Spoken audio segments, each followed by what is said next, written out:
Bismillahirrahmanirrahim. Assalamualaikum warahmatullahi wabarakatuh. Barisan Nasional bersama PM berjaya membentuk kerajaan di Negeri Sembilan.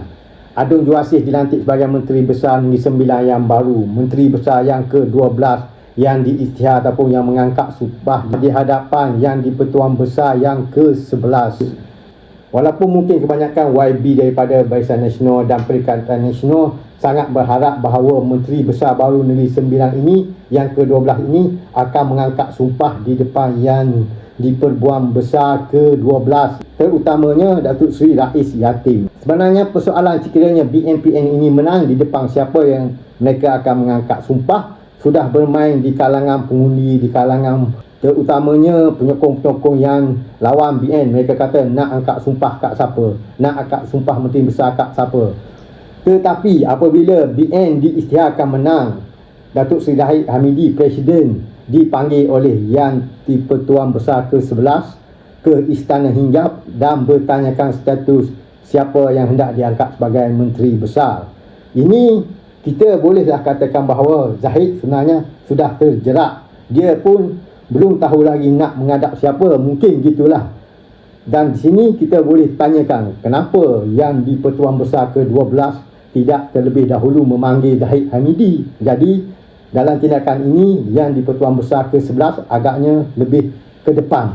Dan kabar yang mutakhir ini, dengar-dengarnya ada titah daripada Yang di-Pertuan Besar ke bahawa adung-adung di kalangan PH, di kalangan DAP mungkin perlu dilantik ke dalam exco kerajaan negeri yang baru ini. Dan ini saya rasa sudah menjadi kemeluk yang baru. Menteri Besar pun dah pening lah kalau ini benar-benar yang berlaku. Dan sekali lagi, sekiranya ini benar, sekiranya benar Yang di-Pertuan Besar Negeri Sembilan mahukan kerajaan perpaduan dibentuk semula di Negeri Sembilan sebagaimana di zaman Tok Min, iaitu semua ahli-ahli di mana-mana parti harus bergabung di bawah satu kerajaan, di bawah satu Menteri Besar. Bermakna sekiranya Menteri Besar yang baru ini akur pada kehendak baginda, mungkin rakyat akan amat kecewa.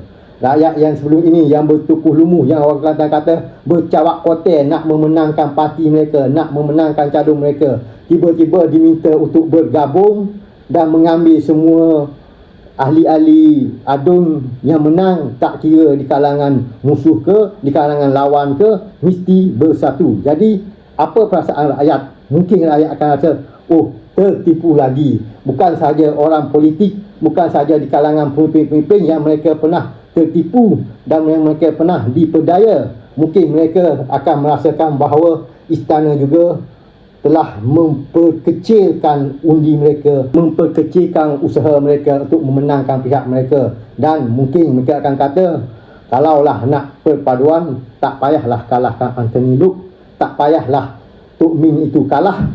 Lebih-lebih lagi 11 orang adun PH itu tidak ada seorang pun orang Melayu. Semuanya Cina India. Bukanlah kita tak nak Cina India. MCA pun ada Cina. Kalau nak Cina boleh ambil MCA.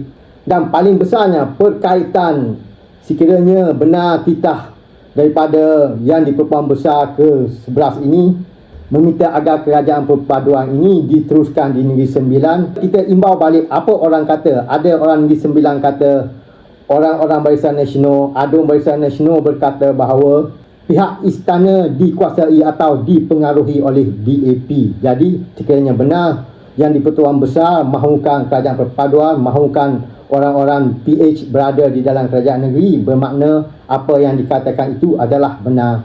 Istana dipengaruhi oleh DAP.